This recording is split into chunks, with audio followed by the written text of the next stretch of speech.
गुरुदेव और माँ गायत्री के चरणों में कोटि कोटि नमन। आप सभी को प्रणाम। गहना कर्मणो गति।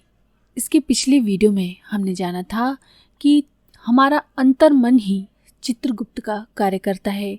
जो कुछ भले बुरे काम हम करते हैं उनका सूक्ष्म चित्र उतार उतार कर अपने भीतर जमा करता है। आइए अब जानते हैं कि कर्म फल का निर्धारण कैसे होता है। एक ही कर्म लेकिन उसके फल अलग अलग कैसे, आइए जानते हैं। आप सभी को इतनी जानकारी तो अवश्य होगी कि मन के दो भाग हैं, एक बहिर्मन और दूसरा अंतर्मन। बाहरी मन तो तर्क वितर्क करता है, सोचता है, काट छांट करता है, निर्णय करता है और अपने इरादों को बदलता रहता है। पर अंतर्मन भोले भाले किंतु दृढ़ निश्चयी बालक के समान है। वो काट छाट नहीं करता बल्कि श्रद्धा और विश्वास के आधार पर काम करता है। बाहरी मन तो ये सोच सकता है कि पाप कर्मों की रेखाएं अपने ऊपर अंकित ही न होने दूं और पुण्य कर्मों को बढ़ा चढ़ा कर अंकित करूं, जिससे पाप का फल भोगना ना पड़े और पुण्य का फल भरपूर आनंद से प्राप्त हो। परंतु भीतरी मन ऐसा नहीं है। ये सत्यनिष्ठ जज की तरह फैसला करता है। कोई लोभ, लालच, भय, स्वार्थ उसे प्रभावित नहीं करता।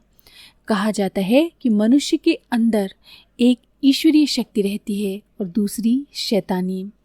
आप गुप्त मन को ईश्वरीय शक्ति और बाह्य मन को शैतानी शक्ति कह सकते हैं। बाहरी मन धोखेबाजी कर सकता है परंतु भीतरी मन तो सत्य रूपी आत्मा का तेज है। वो ना तो मायावी आचरण करता है ना छल कपट। निष्पक्ष रहना उसका स्वभाव है। इसलिए ईश्वर ने उसे इतना महत्वपूर्ण कार्य सौंपा है। दुनिया से चित्रगुप्त देवता कहती है यदि वो पक्षपात भी करता तो भला इतनी ऊंची जज की पदवी कैसे पा सकता था।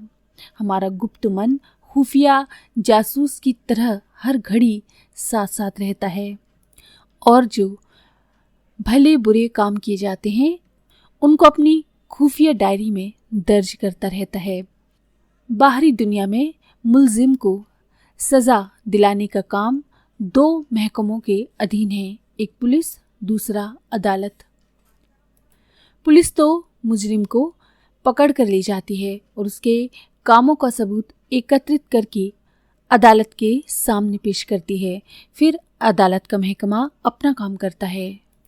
जज महाशय अपराध और अपराधी की स्थिति के बारे में बहुत दृष्टियों से विचार करते हैं, तब जैसा उचित होता है वैसा फैसला करते हैं। एक ही जुर्म में आए हुए अपराधियों को अलग अलग तरह की सजा देते हैं। 3 खूनी पकड़कर लाए गए। इनमें से एक को बिल्कुल बरी कर दिया गया, दूसरे को 5 साल की सजा मिली, तीसरे को फांसी। हत्या तीनों ने की थी पर सजा देते वक्त मजिस्ट्रेट ने बहुत बातों पर विचार किया। जिसे बरी किया गया था वो मकान बनाने वाला मजदूर था। छत पर काम करते वक्त पत्थर का टुकड़ा उसके हाथ से अचानक छूट गया और वो नीचे सड़क पर चलते हुए एक मुसाफिर के सिर पर लगा। सिर फट गया, मुसाफिर की मृत्यु हो गई। जज ने देखा हत्या तो अवश्य हुई, मजदूर निर्दोष है। उसने जानबूझकर बुरे इरादे से पत्थर नहीं फेंका था, इसलिए उसे बरी कर दिया गया। दूसरा मुलजिम एक किसान था। खेत काटते हुए चोर को ऐसी लाठी मारी कि वो वहीं मर गया।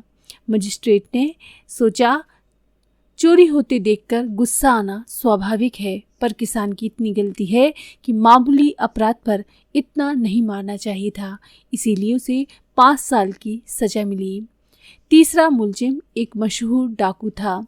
एक धनी पुरुष के घर में रात को घुस गया और उसका कत्ल करके धन माल चुरा लाया। इसका अपराध जघन्य था, इसलिए फांसी की सजा दी गई। तीनों ही अपराधियों ने खून किया था। जुर्म का बाहरी रूप एक सा था, पर मजिस्ट्रेट सूक्ष्मदर्शी होता है। वो बाहरी बातों को देखकर ही सजा नहीं देता, वरन भीतरी बारीकियों पर भी विचार करके तब फैसला लेता है।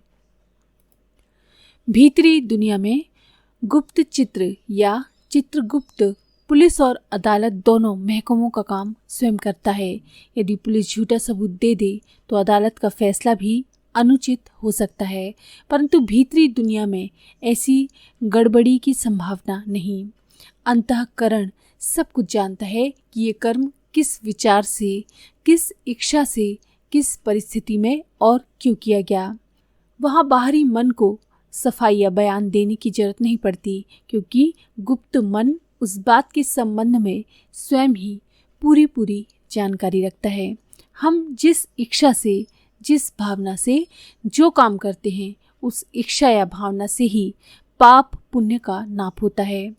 भौतिक वस्तुओं की तौल नाप बाहरी दुनिया में होती है। एक गरीब आदमी 2 पैसा दान करता है और एक धनी आदमी 10,000 रुपये दान करता है। बाहरी दुनिया तो पुण्य की तौल रुपए पैसों की गिनती के अनुसार करेगी।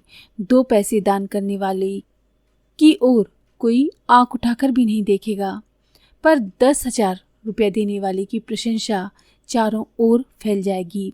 भीतरी दुनिया में ये तोल नाप नहीं चलती।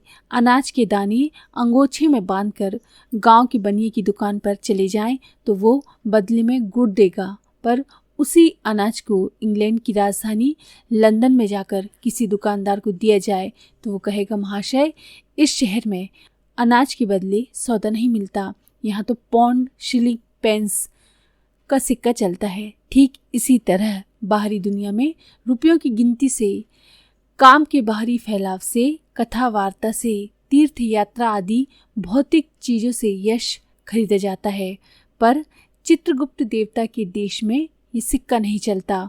वहाँ तो इच्छा और भावना की नाप तोल है।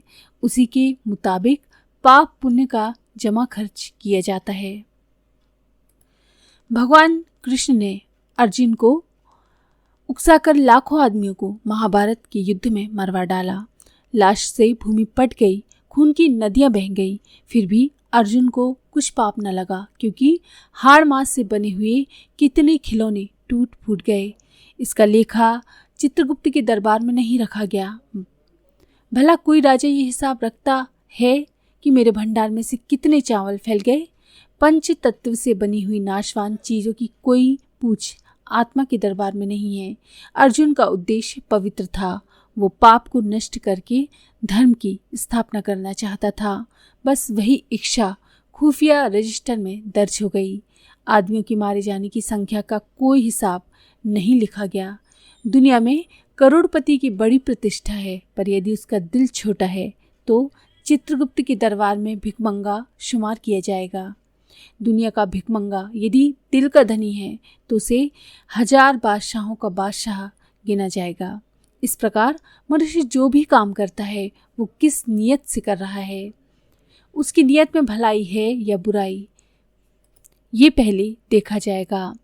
सद्भाव से फांसी लगाने वाला एक जल्लाद भी एक पुण्यात्मा गिना जा सकता है और एक धर्म ध्वजी तिलकधारी पंडित भी गुप्त रूप से दुराचार करने पर पापी माना जा सकता है। बाहरी आडंबर का कोई मूल्य नहीं, कीमत भीतरी चीज की है। बाहर से कोई काम भला या बुरा दिखाई दे तो उससे कुछ बनता बिगड़ता नहीं। असली तत्व तो उस इच्छा और भावना में है जिससे प्रेरित होकर वो काम किया गया है। पाप पुण्य की जड़ कार्य और प्रदर्शन में नहीं, वरन निश्चित रूप से इच्छा और भावना में है। आज के लिए इतना ही।